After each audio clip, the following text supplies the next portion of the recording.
Old-timey woodworkers had all kinds of cool little tricks that have largely been forgotten. One was called secret nailing, or sometimes they called it blind nailing. It's a way of hiding a nail or a screw head beneath a flap of wood. Carpenters found this technique so useful that for years Stanley made a special tool just for it. It's called the Stanley number 96 invisible nail set or something like that, I don't know. Years ago, Lee Valley offered a modern version, but those are long gone too. So today I'm going to show you how an old-timey woodworker did it if they didn't have a special tool.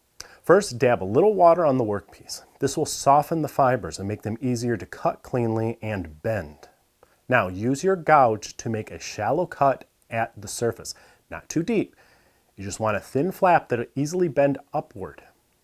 You could do this with a narrow chisel, but the upturned edges of the gouge slice along the sides of the cut rather than tearing the fibers upward as a chisel might. The damp fibers should easily bend backwards, leaving you room to set your nail below the surface.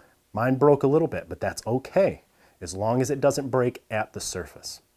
And some glue, making sure you get it beneath all the fibers. If you leave any of the area dry, you might have fibers that pull away later.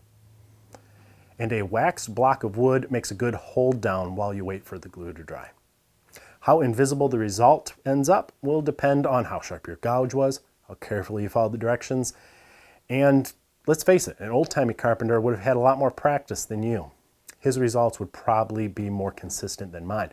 For example, he would have known that if you use an old-timey iron nail like I did, that the water might cause some staining at the surface. But I think you're unlikely to use iron old-timey nails, and you'll find that it's an excellent way to hide a nail from time to time, even in the modern workshop. For more great tips, tricks, and tutorials designed to make you a better woodworker, check out Stumpy Nubs Woodworking Journal. You can read and subscribe for free at stumpynubs.com.